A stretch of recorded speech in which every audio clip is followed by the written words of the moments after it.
Mrs. Anderson, this is 4A. We're going to get a tutorial from Justin on how to do his favorite, or the one he feels best at, of coding on Hopscotch. All right, Justin. So I'm just going to skip forward a little bit and get into the video. So this is the stage. This is where we choose what will go into our project. So to pick an object, tap the plus button down here. You can choose a shape, a character, text, emoji. We're going to pick emoji. So I'm going to go with unicorn, but you can choose whatever you want. So to go to emoji, tap on the emoji button down here. And I'm going to find unicorn, which is under animals.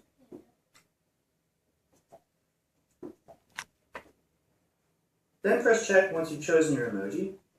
Now we can also drag it anywhere we want around the stage. And this is where it'll start when the project starts. So now we're going to start coding, or telling the emoji what to do. Remember, if you ever get stuck or confused, just pause and rewind this video. Yep. So tap on Add Code to the right of your object. So now we're in the editor, where we write our code. Now I see this turquoise block right here. This is where we'll write the code to control our unicorn. So what we want to happen is when we press our finger on the iPad or iPhone screen, a trail of emoji will appear where our finger was. The same way drops of ink appear when we drag our pen on paper. So we need to create two rules that will make this happen. For the first, when the iPhone is pressed, our emoji will create clones. And the second, the clones, once they're created, will appear where you dragged your finger. So let's do it. See this magenta set of blocks down here? These decide when your emoji will do something. As I said before, we want it to do something when our finger touches the iPhone. Let's choose when iPhone is pressed by tapping on this block. Let's see what this looks like. Tap on the play button in the upper right corner. Here? Doesn't look like anything has happened. This is because we haven't told it what to do yet. So tap on the pencil button in the upper right corner to go back to the editor and see what's up. Now we decide what it will do when we press the iPhone. We're going to go all the way to the end of the blocks, all the way to the blue ones, and pick Create a Clone right here, and tap that. This block will duplicate your unicorn as you drag it around, leaving a trail just like the ink from a pen. Now let's create our second rule by tapping on plus new when, right here. The magenta blocks should pop up. Tap when object is cloned. Then tap on the follow finger rainbow block, right here. The rainbow blocks are special custom blocks. They have other blocks inside them, which you can see by tapping on the right here. And then you can close it up again by tapping right there again. Cool, now hit play and let's see what happens.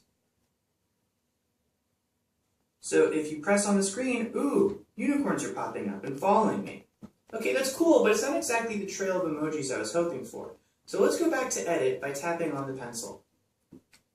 Now open up the follow finger block to see what's happening in there. There's a block that says set position to last touched X and last touched Y. To understand what this means, tap the X button on the upper left corner to go to the stage. This is where we can see all of our objects and move them around. You may remember this is where we started and how we added our unicorn. Press down on your unicorn and move it around. See those two numbers? They tell you where the object is located on the screen, how far to the left or right, and how far up or down. The number on the left is the X position. This tells us how far to the left, a number closer to 0, or the right, a bigger number, the object is.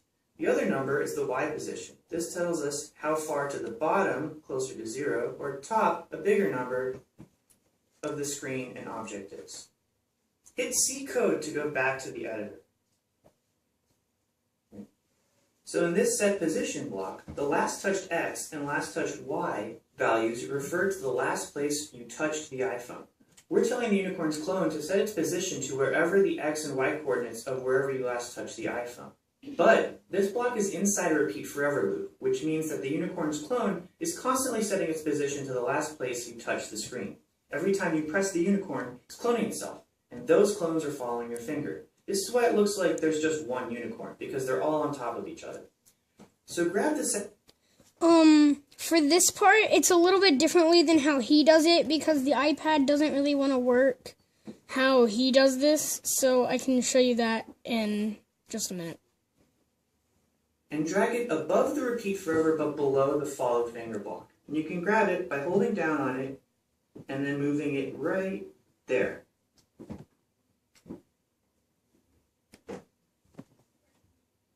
Then take this part and you delete that. And how did you learn how to do that? You showed me that. Oh, I figured it out. Okay. Then you can delete the repeat forever thing. Got it? Nice. Now we can delete the repeat forever block by pressing down and dragging it off to the right of the screen. Now let's see what happens.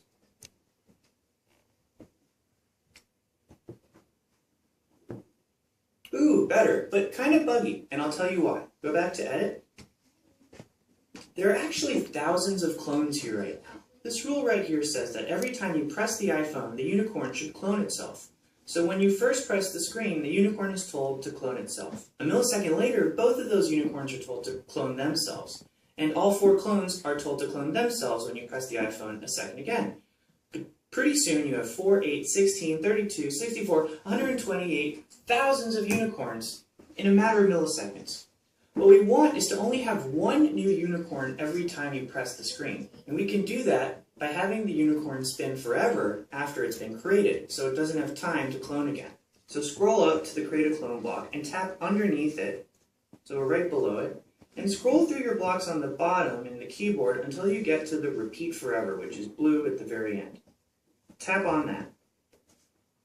Inside Repeat Forever, let's put a red turn block from the movement menu. So go over to the left, find turn, and then tap on it, so it's inside the Repeat Forever.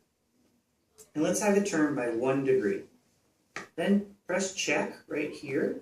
What this will do is tell the unicorn, when I press on my iPhone, clone yourself. Once you have done that, spin forever. Repeat forever basically ends the rule because forever never stops. So it'll never have time to clone again. It will never move on past this block, and it will never go back to create a clone. The next time you press the iPhone, only the last clone will clone itself. The rest will keep spinning. So let's see if that works. Tap play. And play around. Oh, we got it! So spinny and weird and fun! So some final very important things to know so that you make the emoji drawer the most awesome. See how the original emoji keeps popping up after we're done drawing? We can get rid of that by adding a new rule when the game starts and setting it to 100% invisible. Also, you can change the emoji. Go back to edit by tapping the pencil, then tap on the unicorn in the top of the rule, right here. If you just press delete and then pick another emoji, then suddenly everything's changed. Isn't that cool? Now, what I did, you can actually choose like multiple emojis. So let's do just a couple here, and they'll all do the same thing. And I thought that looked a little bit cooler than what he actually did. And you figured that out on your own? Mm-hmm. Very good. What do you think? So there are a ton of cool variations. Okay, yeah, that's Okay, what do you think what did you think you learned the most from doing this program? how the coding worked and what you can do with it. Okay, and you also had to be a very good listener, because if you don't follow the directions, will it work the way you want it to? No. No. Is there anything else you want to tell us?